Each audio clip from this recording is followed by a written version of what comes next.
حضرت عمر فاروق رضی اللہ تعالیٰ عنہ ایک دفعہ گشت کر رہے تھے کہ آپ کو ایک گھر میں سے گنگنانے کی آواز سنائی دی، جیسے کوئی کچھ گا رہا ہو، اور وہ آواز ایک لڑکی کی تھی۔ آپ رضی اللہ تعالیٰ عنہ گھر پر آئے، دستک دی اور پوچھا کہ گھر کے اندر کون ہے؟ تو وہ لڑکی امیر المومنین کی آواز پہچان گئی اور روب کی وجہ سے سہم گئی۔ وہ اتنا ڈر گئی کہ وہ جواب نہ دے سکی۔ اس کے جواب نہ دینے پر اپنے ذرا ڈانٹ کر آواز دی کہ اس گھر کے اندر کون ہے؟ لڑکی اور زیادہ ڈر گئی اور کوئی جواب نہ دیا۔ تو حضرت عمر فاروق رضی اللہ تعالیٰ عنہ گھر میں داخل ہو گئے تاکہ دیکھ سکیں کہ اندر کیا بات ہے۔ گھر میں داخل ہو کر معلوم ہوا کہ گھر میں ایک نوجوان لڑکی ہے اور اس کے علاوہ پورے گھر میں کوئی نہیں تھا۔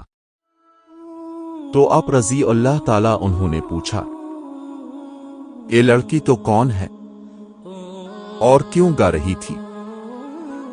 تجھے معلوم نہیں کہ اسلام نے عورت کی آواز کو بھی پردے کا حکم دیا ہے؟ اور تو اتنی زور سے بول رہی تھی کہ تیری آواز گھر سے باہر تک سنائی دے رہی تھی۔ کیا تو نہیں سمجھتی کہ تو ایسا کرنے سے گنہگار ہوئی ہے؟ اب اس لڑکی نے جرأت کی۔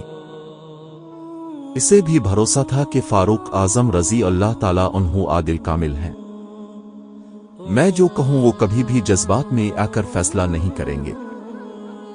لڑکی نے کہا، امیر المومنین، اصل بات یہ ہے کہ میں نوجوان لڑکی ہوں اور بھرپور جوانی میں ہوں، اور ابھی 15 دن پہلے میری شادی ہوئی ہے۔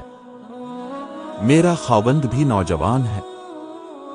آپ رضی اللہ تعالیٰ عنہ نے اس کو فلاں جگہ پر فوج کے ساتھ بھیج دیا ہے۔ میں اس کی جدائی میں یہ عاشقانہ اشعار پڑھ رہی تھی اور کوئی بات نہیں تھی۔ نہ تو میں زانیہ ہوں اور نہ ہی بدکار ہوں۔